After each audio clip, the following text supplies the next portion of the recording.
College ವಿದ್ಯಾರ್ಥಿನಿಯ ಜೊತೆ ಪ್ರೀತಿಯ ನಾಟಕವಾಡಿ ಆಕೆಯ ಖಾಸಗಿ ವಿಡಿಯೋ ಚಿತ್ರೀಕರಿಸಿ ಬ್ಲಾಕ್ಮೇಲ್ ಮಾಡುತ್ತಿದ್ದ ಆರೋಪಿಯ ವಿರುದ್ಧ ಕಡಬ ಪೊಲೀಸರು ಪ್ರಕರಣ ದಾಖಲಿಸಿಕೊಂಡು ಬಂಧಿಸಿದ್ದಾರೆ. ವಿದ್ಯಾರ್ಥಿನಿಯ ಪ್ರಾಪ್ತಿಯಾಗಿದ್ದು ಆರೋಪಿ ಪ್ರವೀಣ್ ಪೂಜಾರಿ ಎಂಬಾತ ಪ್ರೀತಿಸುವ ನಾಟಕವಾಡಿ ಆಕೆಯ ಖಾಸಗಿ ವಿಡಿಯೋ ಇಟ್ಟುಕೊಂಡು ನಿರಂತರ ಬ್ಲಾಕ್ಮೇಲ್ ಮಾಡಿದ್ದಾನೆ.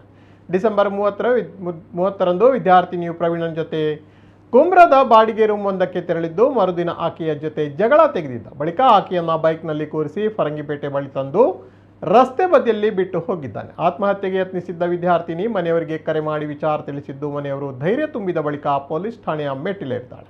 ಕಡಬ ಪೊಲೀಸ್ ಠಾಣೆಯಲ್ಲಿ ದೂರು ನೀಡಿದ್ದು ಪೊಲೀಸರು ಆರೋಪಿ ಪ್ರವೀಣ್ ಪೂಜಾರಿ ವಿರುದ್ಧ ಪೋಕ್ಸೋ ಹಾಗೂ ಅಟ್ರಾಸಿಟಿ ಕೇಸು ದಾಖಲಿಸಿ ಬಂಧಿಸಿ ಜೈಲಿಗೆ ಅಟ್ಟಿದ್ದಾರೆ.